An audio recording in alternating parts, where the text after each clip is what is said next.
peuple de Dieu. Que Dieu te bénisse, que Dieu bénisse ta maison, que Dieu bénisse tes projets, que Dieu mette en application et en exercement tous tes projets. Bien-aimés en Christ, en ce jour béni du vendredi 24 mars 2023, nous allons ensemble partager un message tiré du livre de Genèse 21, du verset 8 au verset 19. Chez vous à la maison, vous pouvez continuer la lecture, mais nous allons faire un résumé de ce passage. Et s'il en faut aller encore en arrière de ce passage, nous allons ensemble tirer les conclusions qui sont rattachées à ce message.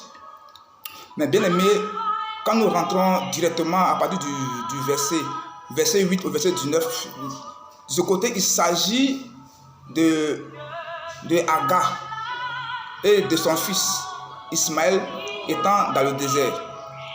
Et la Bible nous dit qu'arrivé un moment donné, la femme légitime d'Abraham, nommée Sarah, a trouvé utile et inutile de garder encore dans les maisons Ismaël et sa maman.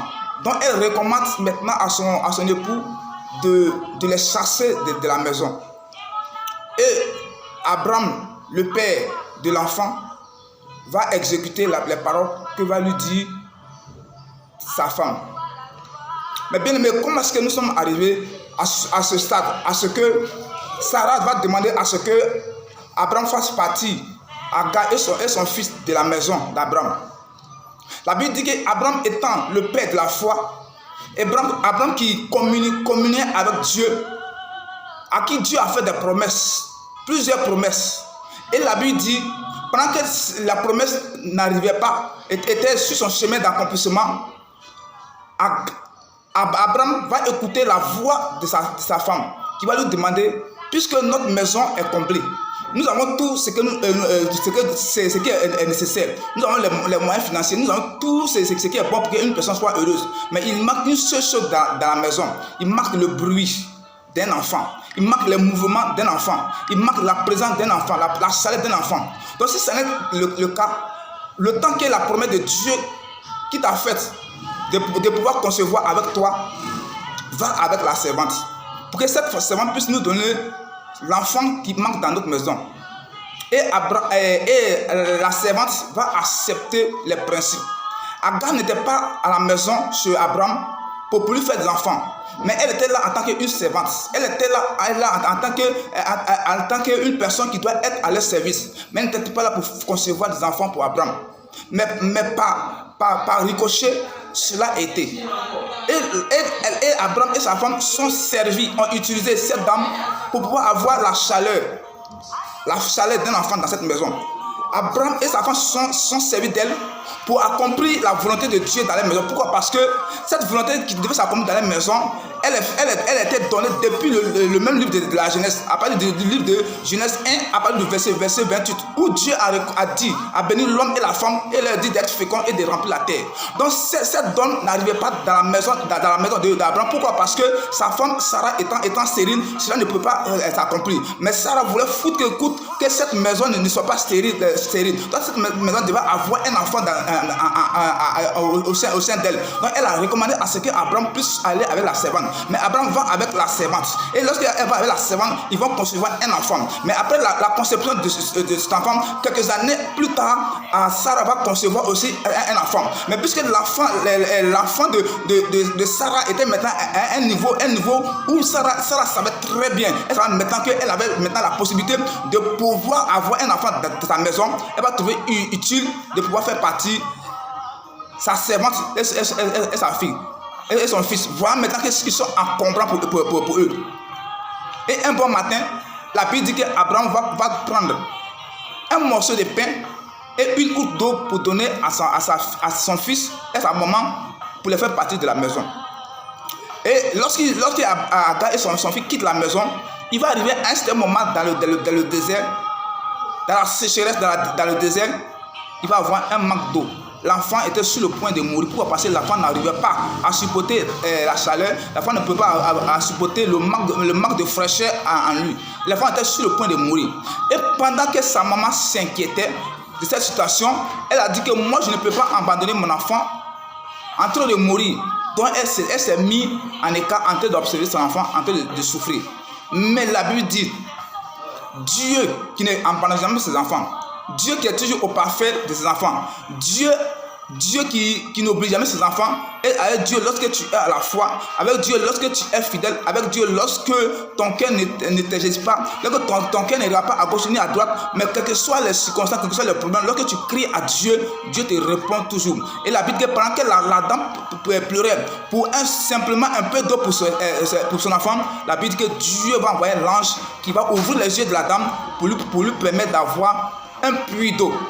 Bien aimé, la dame était dans une situation, elle avait besoin simplement d'un peu d'eau pour abreuver son fils, et elle-même s'est abreuvée. Mais la Bible, que Dieu lui a donné une quantité suffisante d'eau, de sorte que même d'autres personnes pouvaient en profiter, d'autres personnes pour pouvoir en bénéficier. Mais bien aimé, le thème de mon message ce matin, c'est qu'il arrive parfois dans la vie. Tu es un canal de bénédiction pour certaines personnes. Certaines personnes tu utilises pour leur bien-être. Certaines personnes tu utilises pour avoir une ouverture. Certaines personnes tu utilises pour avoir gain de cause. Mais lorsque cette personne rentre dans sa grâce, dans ta destinée, elle trouve maintenant que ta présence est inutile.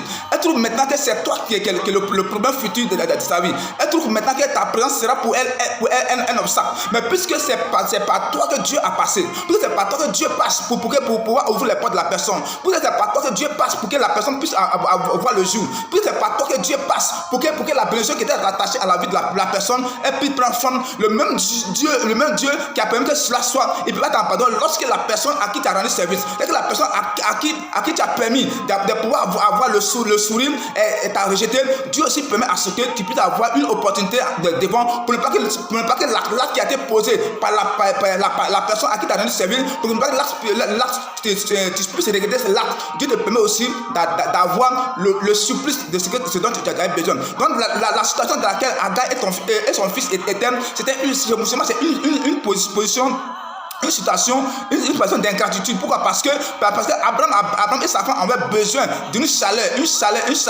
enfantine dans la maison. Mais ils ont utilisé la pauvre dame. Ils l'ont utilisé pour que cela soit fait dans la maison. Mais pour finir, ils l'ont rejeté comme si la dame n'a pas contribué à activer quelque chose en eux. Pourquoi? Parce que il y a un jargon qui dit que c'est l'argent qui appelle l'argent. Donc il a fallu la présence d'un enfant dans la maison pour que cette sémence d'enfantement soit inculquée dans la maison. Mais lui et sa femme, ils n'ont pas pensé à cela.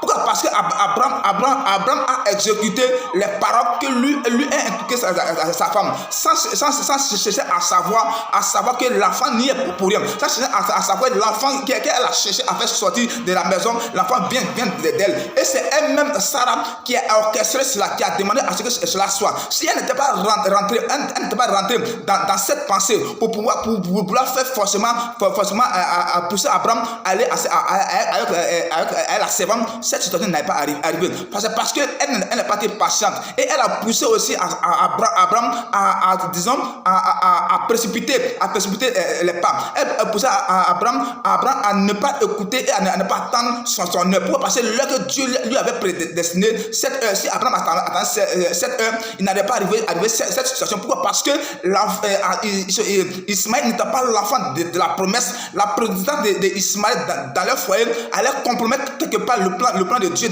dans leur vie. Pourquoi? Parce que Abraham n'a pas attendu son heure, mais Abraham a écouté l'heure que la femme lui a inculquée. Donc bien aimé, ce matin, je viens vers vous dire ce matin que quelle que soit l'issue d'une situation, quel que soit ce qu'un homme va te dire, une femme va te dire, qui n'a pas un rapport avec la promesse que Dieu t'a donnée, il ne faut pas rentrer là-dedans. Pourquoi? Parce que lorsque tu vas rentrer là-dedans, arrivé à un certain moment, tu seras obligé de t'en débarrasser. Pourquoi? Parce que si le Dieu qui t'a créé, si lui-même il t'a parlé, Dieu t'a donné une parole, c'est que Dieu t'a donné une parole, c'est que la parole que Dieu t'a donnée, Dieu va s'asseoir dans cette parole. Mais si tu écoutes la voix d'une autre personne, cette voix va te compromettre. C'est ce qui est arrivé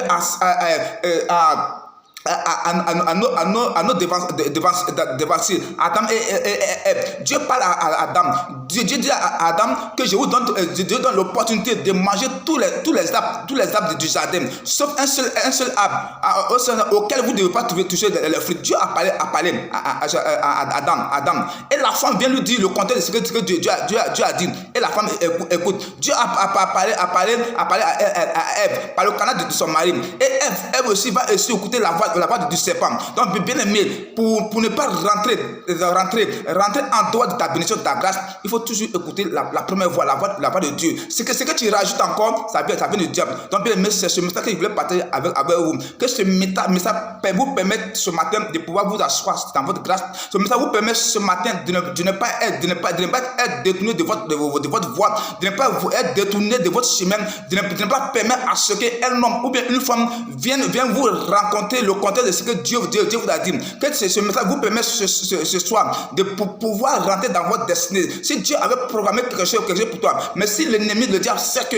par cette voie et par cette programmation que Dieu t'a donnée, c'est par ce chemin que tu vas passer pour rentrer en possession de ta destinée, un homme peut venir te dire le contraire de la chose. Si tu écoutes la voix de cette personne, Dieu va te donner d'autres et Dieu va te donner maintenant le contraire de ce qu'il avait te donné. Que Dieu vous bénisse chez vous à la maison, que Dieu étend sa main sur votre maison, que Dieu vous donne le sourire, que ce mois de mars qui va bientôt finir, que ce mois de mars finisse avec tout ce qui était lenteur dans vos vies, que le mois de mars finisse avec tout ce qui était blocage, ce qui était amertume dans vos vies, que le mois de mars finisse avec ça, et qui donne ordre au mois d'avril, qui est le 4e mois, le mois de l'équilibre, pour que vos affaires, vos vies, tout ce qui vous concerne soit équilibré définitivement, afin que la gloire de Dieu se manifeste dans vos vies. Shalom chez vous. Amen, amen. Que Dieu vous bénisse.